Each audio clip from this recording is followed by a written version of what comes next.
Cadet College Admission Test 2026 is knocking at the door, right students?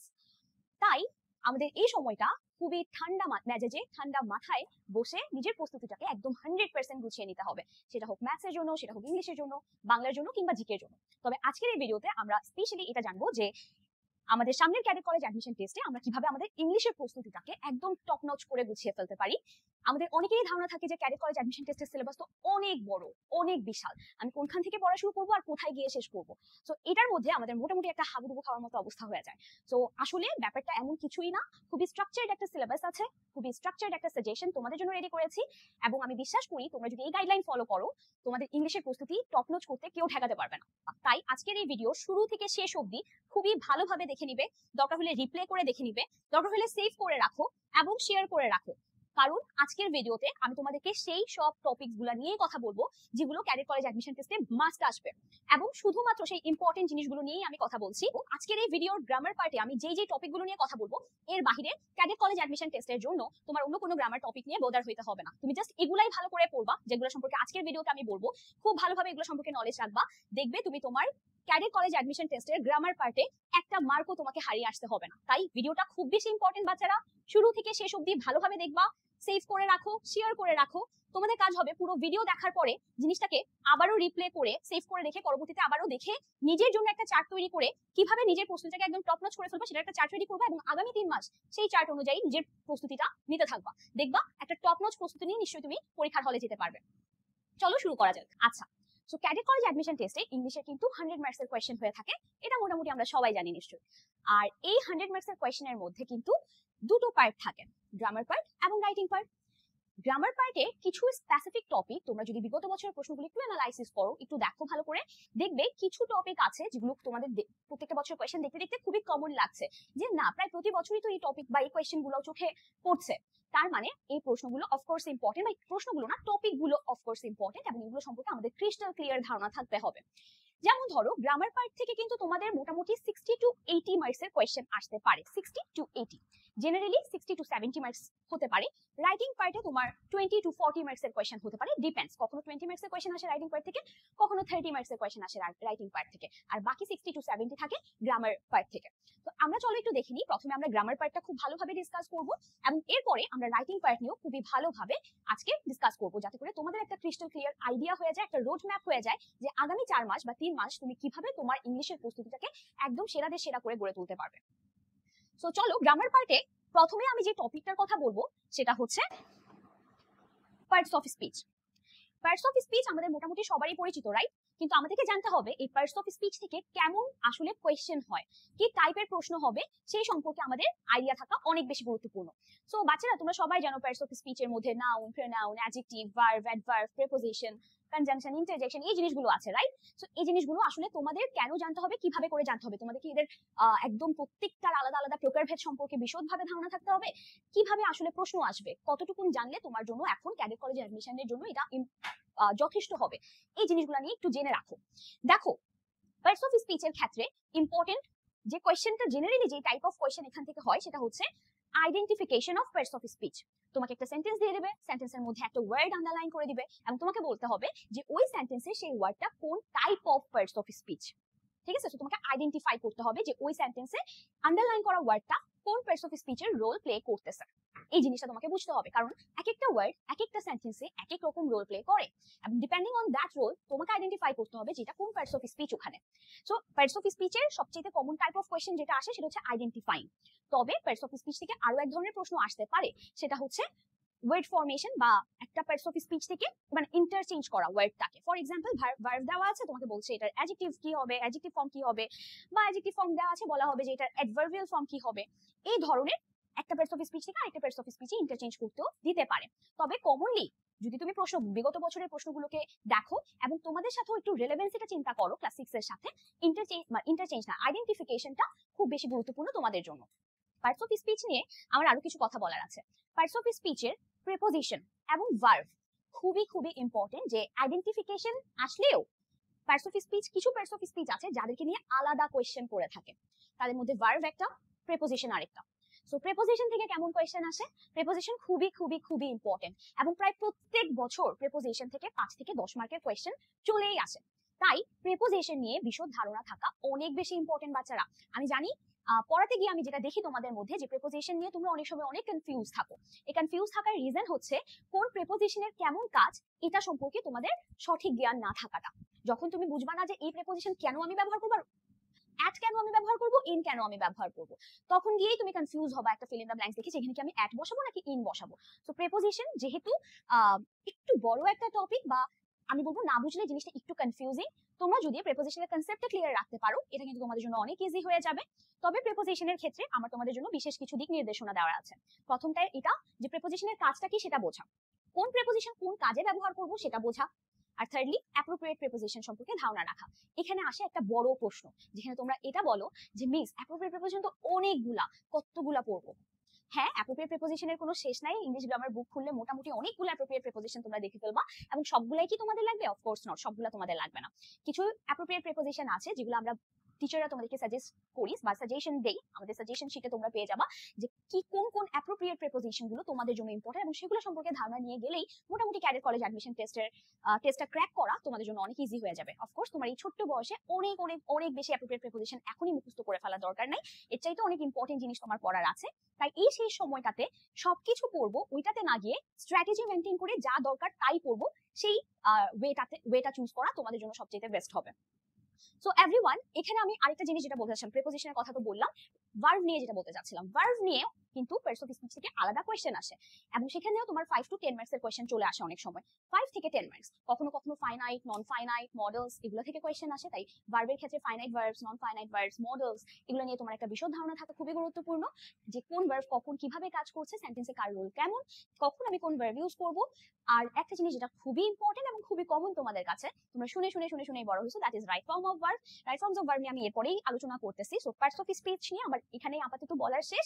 তবে তোমার প্রস্তুতি গোছাতে তোমার পার্টস অফ স্পিচের কিন্তু আইডেন্টিফিকেশন, একটা সেন্টেন্সে কোন পার্টস অফ স্পিচ কেমন রোল প্লে করছে সেটার উপর ডিপেন্ড করে তুমি এটা আইডেন্টিফাই করতে পারা যে এটা কোন পার্টস অফ স্পিচ হিসেবে কাজ করতেছে, এটা ইম্পর্টেন্ট। এবং ইম্পর্টেন্ট হচ্ছে প্রিপোজিশন সম্পর্কে খুব ভালোভাবে নলেজ রাখতে হবে। কনজাংশন এবং ইন্টারজেকশন ইম্পর্টেন্ট হচ্ছে। কনজাংশন এবং ইন্টারজেকশন সম্পর্কে তোমার কেন নলেজ থাকতে হবে? কারণ কনজাংশন থেকে অনেক সময় জয়নিং সেন্টেন্সের কোয়েশ্চেন আসে, যে তোমাকে দুটো ক্লজ দিয়ে দেয় বা দুটো সেন্টেন্স দিয়ে দেয়, বলে এই অমুক কনজাংশন দিয়ে এটাকে তুমি কানেক্ট করো, বা আরেকটা for example as well as দিয়ে কানেক্ট করো, এন্ড দিয়ে কানেক্ট করো, এরকম তোমাকে কোয়েশ্চেনে দিয়ে দেয় জয়নিং সেন্টেন্সে। তো তাই তোমার কনজাংশন সম্পর্কে কিন্তু নলেজটা রাখতে হবে। আচ্ছা, এবার আসি ইন্টারজেকশন। আমাদের এখানে একটা টপিক দেখতে পাচ্ছ 3 নম্বরে, change of sentences, right? Assertive থেকে এক্সক্লেমেটরিতে নিতে হয়, আর অ্যাসার্টিভ থেকে এক্সক্লেমেটরিতে নিতে হলে কিছু কিছু এক্সক্লেমেটরি সেন্টেন্সে আমাদেরকে কিন্তু ইন্টারজেকশন ইউজ করতে হয়। তাই তোমাকে এটা জানতে হবে যে কোন সেন্টেন্সের জন্য বা কি ধরনের সিচুয়েশনের জন্য আমরা কোন ইন্টারজেকশন ইউজ করব। সো তাই পার্টস অফ স্পিচ সম্পর্কে মোটামুটি তোমার একটা খুবই এই টপিকটা তোমার নখদর্পণে থাকতে হবে। এবার আসি আমরা টেন্স এবং রাইট ফর্মস অফ ভার্ব।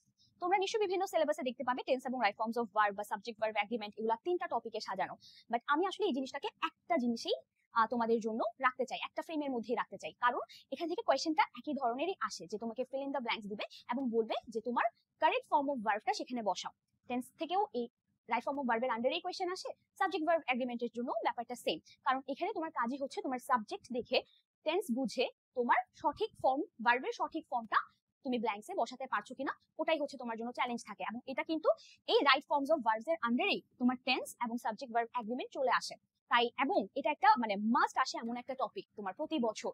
তাই পার্টস অফ স্পিচ যেমন তোমার নখদর্পণে থাকতে হবে, তোমার রাইট ফর্মস অফ ভার্বসও নখদর্পণে থাকতে হবে। টেন্স সম্পর্কে বিশদভাবে তোমার একটা ক্রিস্টাল ক্লিয়ার আইডিয়া থাকতে হবে। তুমি যদি কনফিউজ হয়ে যাও, আচ্ছা পাস্ট পারফেক্ট যখন যেন কখন হয়, আচ্ছা প্রেজেন্ট পারফেক্ট যখন যেন আমি কখন বসাবো, এই জিনিসগুলো নিয়ে কনফিউশন এই শেষ সময়ে একেবারেই চলবে না। এগুলা নিয়ে তোমার একদম ক্লিয়ার ধারণা থাকতে হবে। তারপর আসো নাম্বার 3, চেঞ্জ অফ সেন্টেন্সেস। তোমাদের অনেক বড় একটা প্রশ্ন থাকে চেঞ্জ অফ সেন্টেন্সেস এর ক্ষেত্রে। কি কোয়েশ্চেন জানো তো? কোয়েশ্চেনটা হচ্ছে তোমরা কিন্তু assertive, affirmative, negative, imperative, exclamatory এগুলো নিয়ে অত কনসার্ন থাকো না। তোমরা কনসার্ন বেশি থাকো হচ্ছে ম্যাম সিম্পল কমপ্লেক্স কম্পাউন্ড কি আসবে, ম্যাম আমাদেরকে কি ভয়েস চেঞ্জ করতে হবে, ম্যাম আচ্ছা ন্যারেশন কি লাগবে। যত ইংলিশের গ্রামারের টপিক আছে তোমরা সবগুলা নিয়ে চিন্তায় পড়ে যাও যে তোমাকে সব এখনই শেষ করে ফেলতে হবে, কিন্তু না, ক্যাডেট কলেজ অ্যাডমিশন টেস্টের জন্য তোমাকে সব এখনই শেষ করে ফেলতে হবে না। তুমি যদি সব এখনই শেষ করে ফেলতে চাও তুমি কিন্তু ধরা খাবা, কারণ তখন তুমি মেইন এত এত জিনিস পড়তে গিয়ে মেইন জায়গা থেকে সরে যাবা। ঠিক যেই কাজটা তোমরা চেঞ্জ অফ সেন্টেন্সের ক্ষেত্রে করো, তোমরা সিম্পল কমপ্লেক্স কম্পাউন্ড, ডিগ্রি এগুলা চিন্তা করতে গিয়ে, ন্যারেশন, ভয়েস চেঞ্জ এগুলা চিন্তা করতে গিয়ে তোমরা কিন্তু অ্যাসার্টিভের এক একটা ফর্মে নিতেই ভুল করে বসে থাকো, এবং দেখা যায় কি তুমি অনেক কিছু তোমার মাথায় রাখতে গিয়ে তুমি মেইন জায়গাটা জায়গাটা থেকেই সরে গেছো।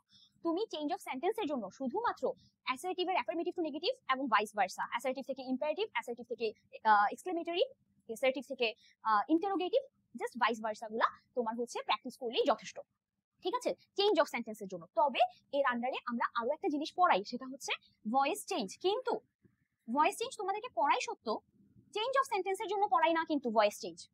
ভয়েস চেঞ্জ তোমাদেরকে পড়াতে হয় আমাদের রাইট ফর্মস অফ ভার্বের জন্য। কারণ ভয়েস চেঞ্জের যদি আইডিয়াটা তোমাদের না থাকে, রাইট ফর্মস অফ ভার্বস কিছু কিছু সেন্টেন্সে তোমরা কনফিউজ হয়ে যাও যে কেন আসলে যখন প্যাসিভ ভয়েস ইউজ করতে হয়, কেন প্যাসিভ ভয়েস ইউজ হচ্ছে। তুমি যদি ভয়েসের আইডিয়াটা তোমার না থাকে তখন তুমি ওই জিনিসটা রিলেট করতে পারবা না। তাই ভয়েস চেঞ্জটা আমরা তোমাদেরকে পড়াই, তবে সেটা চেঞ্জ অফ সেন্টেন্সেসের জন্য না, সেটা রাইট ফর্মস অফ ভার্বসের ক্লিয়ার আইডিয়া তোমাকে দেওয়ার জন্য, ঠিক আছে। ভয়েস চেঞ্জ থেকে চেঞ্জ অফ সেন্টেন্সে কোয়েশ্চেন জেনারেলি হয় না, গত 2-3 বছর আগে হয়তো একটা দুইটা আসলেও এসেছে, কিন্তু আসলে ওটা ইম্পর্টেন্ট না। রাইট নাও তোমাদের চেঞ্জ অফ সেন্টেন্সের জন্য আমি যে একটুকুন বললাম ওটাই আসলে খুব বেশি ইম্পর্টেন্ট, এবং তোমরা ওটাতেই ফোকাস করো। ভয়েস চেঞ্জ সম্পর্কে ধারণা রাখবা কিসের জন্য? রাইট ফর্মস অফ ভার্বস এর জন্য। আর সিম্পল কমপ্লেক্স কম্পাউন্ড, ডিগ্রি বলো বা ন্যারেশন বলো, এগুলো আপাতত তোমাদের হেডেক নেওয়ার কোনো দরকার নাই, কারণ এগুলো আসলে তোমাদের 6th স্ট্যান্ডার্ড না, ঠিক আছে। এটা আমরা ইনশাআল্লাহ সামনের বছরগুলোতে আমরা এগুলো সম্পর্কে জানবো। তারপর আসি articles. Articles important topic for cadet college admission test.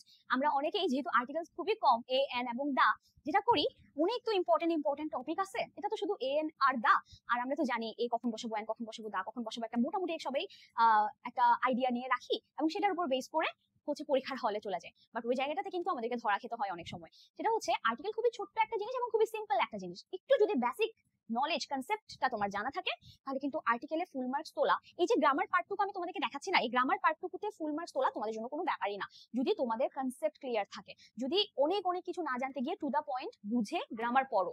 তাই আর্টিকেলসটা আমরা যদি একটু বুঝে আর্টিকেলসের টিপস এন্ড টেকনিক্স গুলো ভালো করে ধরে ফেলতে পারি, তাহলে কিন্তু আর্টিকেলস টপিকটা আমাদের জন্য অনেক বেশি ইজি হয়ে যাবে, এবং এটা ক্যাডেট কলেজ অ্যাডমিশন টেস্টে প্রায় সময় চলে আসে, সো নাম্বার তোলা অনেক ইজি হয়ে যাবে আমাদের সবার জন্য।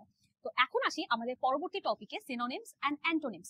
আমি কিন্তু এখানে স্ল্যাশ ইউজ করেছি, অনেক সময় সিনোনিমস অ্যান্টোনিমস ডিরেক্ট না এসে এখানে ম্যাচিং টাইপ কোয়েশ্চেন আসে।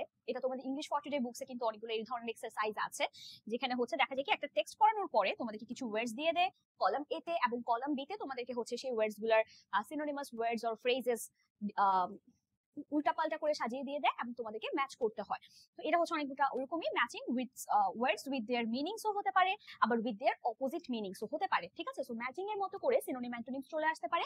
তবে সিনোনিম অ্যান্টোনিমস এর জন্য আমি আরো একটা কথা বলবো, এটা তোমাদের ইংলিশ টেক্সট বুকটা তোমরা যখন পড়বা, যতগুলা ইম্পর্টেন্ট ওয়ার্ড আমরা যখন পড়াই দেখা যায় কি আমরা কিন্তু ইম্পর্টেন্ট ওয়ার্ড গুলো দাগায় ফেলি, এবং কোন কোন ওয়ার্ড গুলো সিনোনিমস অ্যান্টোনিমস এর জন্য ইম্পর্টেন্ট আমাদের জানা থাকতে হবে, এই জিনিসগুলো কিন্তু আমরা স্টুডেন্টদেরকে বলে দেই, রাইট। এবং তোমাদের কাজ হচ্ছে ওই ওয়ার্ড গুলো নিয়ে একদম সিনোনিম অ্যান্টোনিমের একটা লিস্ট তৈরি করে ফেলা এবং এগুলো রিভাইজ করা সবসময়। ওয়ার্ডগুলোর মিনিং জানা থাকাটা এই ক্ষেত্রে খুব বেশি ইম্পর্টেন্ট, ঠিক আছে। সিনোনিম অ্যান্টোনিম কয়েকভাবে আসতে পারে তোমার।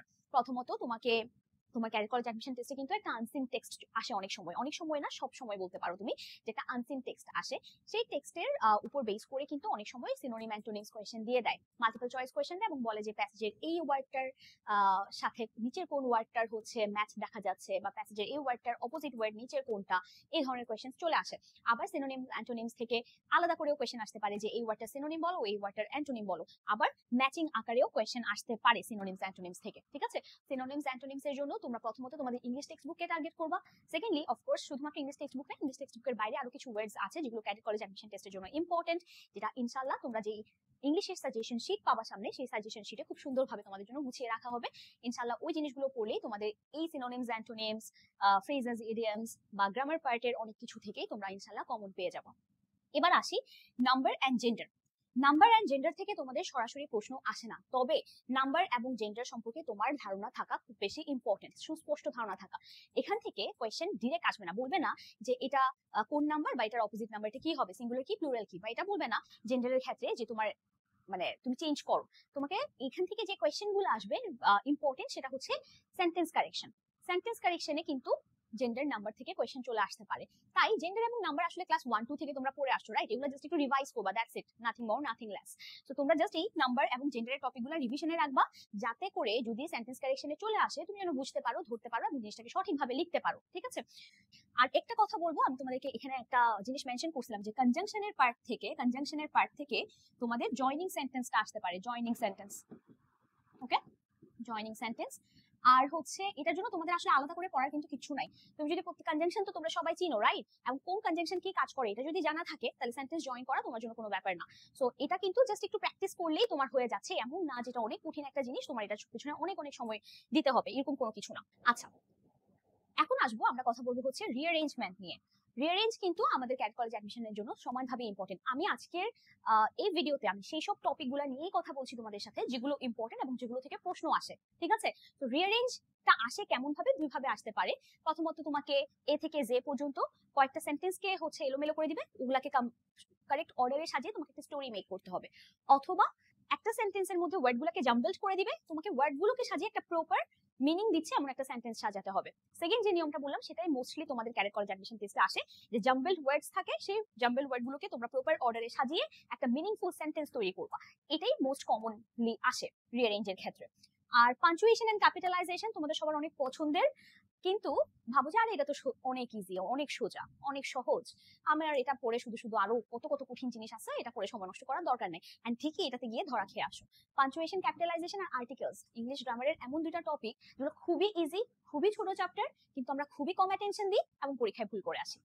তো তোমরা যদি এগুলোর পেছনে একটু সময় দাও, টেকনিক খাটায় জিনিসগুলো বুঝে নাও, তাহলে দেখা যাবে কি এই জিনিসগুলোতে তোমাদেরকে আর আননেসেসারিলি মার্কস লুজ করতে হবে না।